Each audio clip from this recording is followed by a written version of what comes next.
किसान भाइयों, आप सभी का स्वागत है। आज हम गेहूं में गन्ने की बुआई कैसे करें इस तकनीक के बारे में बताएंगे और आखिरी में आपको दिखाएंगे शुरुआत की ट्रेंच कैसे बनाई गई है बड़े ट्रैक्टर के माध्यम से। तकनीक ये है कि जब हम गेहूं उगाकर और गन्ना लगाते हैं, ख़ासतौर से दिसंबर और जनवरी में जो पेड़ी गन्ना कटता है, तो गेहूं की उपज तो प्रभावित रहती है और साथ ही में गन्ने की उपज काफ़ी कम हो जाती है जब हम अप्रैल में गन्ना लगाते हैं, और ख़ासतौर से 118 गन्ने की किस्म। लेकिन यहाँ पर जैसे ही गेहूं की बुआई करनी है, उसके पहले आप ट्रेंच बना दें। ट्रेंच की लाइन से लाइन की दूरी 57 इंच है। बड़े ट्रैक्टर का ही उपयोग करके आप ट्रेंच बना सकते हैं। गेहूं की बुआई सीड ड्रिल के माध्यम से 6 लाइन की गई है। गेहूं की बुआई लगभग 23 सेंटीमीटर की दूरी पर की जाती है। 6 लाइनें बेड के बीच में आ गई। 57 इंच की दूरी है लाइन से लाइन की। और सीड ड्रिल से चूँकि गेहूं की बुआई की गई है, तो इसका जमाव भी मैंने शुरुआत में एक बार पहले भी दिखाया है, बहुत अच्छा होता है, लाइन में ही होता है। बीच में ट्रेंच बना दी गई है, डबल लाइन की ट्रेंच, यानी जिसमें 2 लाइन में गन्ना बो सकते हैं, जिससे कि पौधे की जो गन्ने की संख्या है, 118 गन्ने की किस्म यहाँ पर बुआई की गई है। आज ही ये बुआई हुई 23 फरवरी को, तो पौधे की संख्या अच्छी हो सके। फरवरी के महीने में, यानी इस समय, इसमें वेटर, लाइन रोटावेटर या लाइन कल्टीवेटर आप चला सकते हैं इस ट्रेंच में, और साथ ही में ट्रेंच चला सकते हैं, वो भी बड़े ट्रैक्टर के माध्यम से। और गन्ने की बुआई डबल लाइन ट्रेंच में की गई है। हमने बताया कि चूँकि 118 में टिलरिंग कम होती है, तो जब हम गेहूं के अंदर बुआई कर रहे हैं तो इसको डबल लाइन में बुआई करने से पौधों की संख्या हमें पर्याप्त, यानी 1 मीटर की गोल की लंबाई में 18 लेवल केन अगर मिल जाते हैं तो बहुत अच्छी गन्ने की उपज मिल जाती है। 2 आँख के गन्ने के टुकड़े बुआई में प्रयोग किए गए हैं। नीचे का गन्ना हटा दिया गया है, गन्ने के टुकड़े सीधे काटे गए हैं ताकि नमी का ह्रास न होने पाए और जमाव अच्छा हो। साथ ही में नीचे का हिस्सा बड़ा रखा गया है, ऊपर का हिस्सा छोटा रखा गया है। गोबर की खाद गेहूं की बुआई के समय ही डाल दी गई है। और साथ ही में गेहूं में जो संशुद्ध मात्रा है, 120 केजी नाइट्रोजन, 60 केजी फास्फोरस और 40 किलोग्राम पोटास का अलग से सीड ड्रिल के माध्यम से प्रयोग किया गया है। गन्ने की खाद अलग से डाली गई है। गन्ने की खाद हम यहाँ पर आपको फिर से बताना चाहते हैं कि 12 किलोग्राम जिंक जिस समय आप लाइन कल्टीवेटर से ट्रेंच की जुताई कर रहे हों उस समय डाल दें। ट्राइकोडर्मा 6 केजी, और बेवेरिया वेसियाना, चूँकि दीमक गेहूं में आ सकती है, तो बेवेरिया वेसियाना का भी प्रयोग आप कर दें। और गन्ने के 2 आँख के टुकड़े बोने से पहले उनका बीज शोधन 2 ग्राम प्रति लीटर रसायन फफूंदीनाशक थाइफिनेट मिथाइल में करके उसके बाद बुआई करनी है। इस तरीके से यहाँ पर देखें ये ट्रेंच बनाया गया है। चूँकि गेहूं फरवरी के महीने में इतना बड़ा नहीं हुआ कि जिसमें बड़ा ट्रैक्टर ना चल पाए, ये लाइन हैरो देखिए यहाँ पर यूज किया गया है।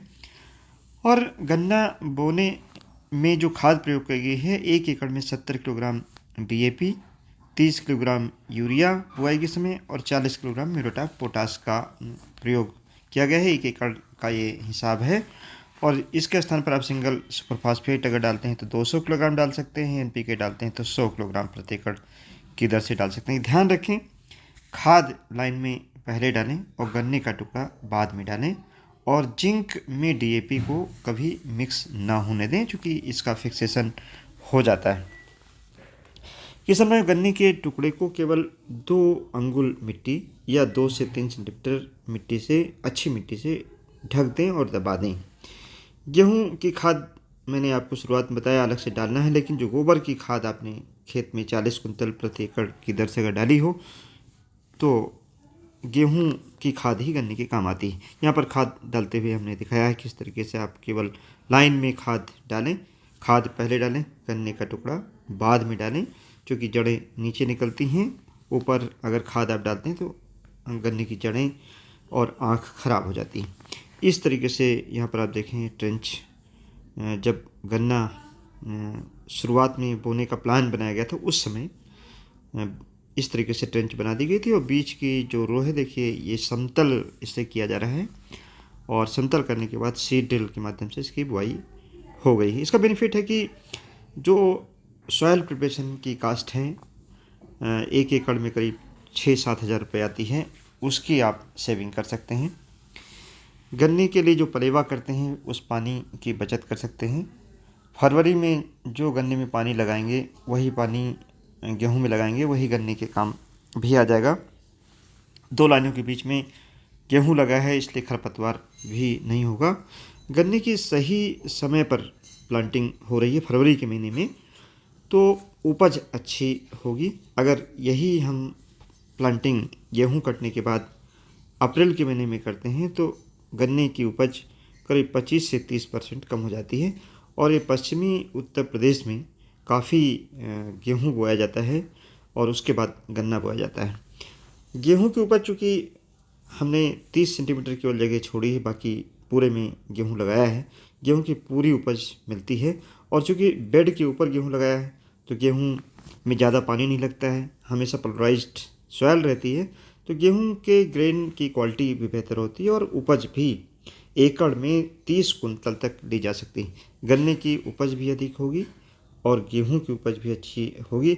हार्वेस्टिंग इवन कंबाइन से भी आप करा सकते हैं और मैनुअल कराएं तो ज़्यादा बेहतर है।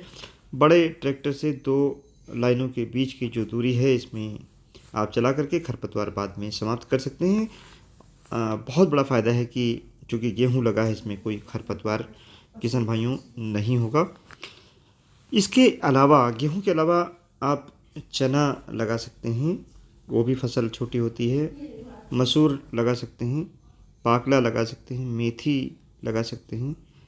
इसी के साथ साथ में धनिया की खेती भी इस तरीके से की जा सकती है। आलू लगा सकते हैं और गोभी, यह है चाहे पत्ता गोभी हो चाहे फूल गोभी है, इनको भी इसी तरह से लगा सकते हैं। और वेस्टर्न यूपी की जो उपज है गेहूं की और गन्ने की, इसको इस मेथड से बढ़ाया जा सकता है और कास्ट ऑफ कल्टीवेशन को साथ में कम किया जा सकता है। मैंने आज इसका भ्रमण किया। अगर आप इन छोटी छोटी बातों को जोड़कर खेती करेंगे तो निश्चित तौर से कास्ट ऑफ कल्टीवेशन में यानी जो हमारी उत्पादन लागत है उसमें कमी होगी और हमारा उत्पादन भी अधिक होगा। धन्यवाद। जय हिंद, जय भारत।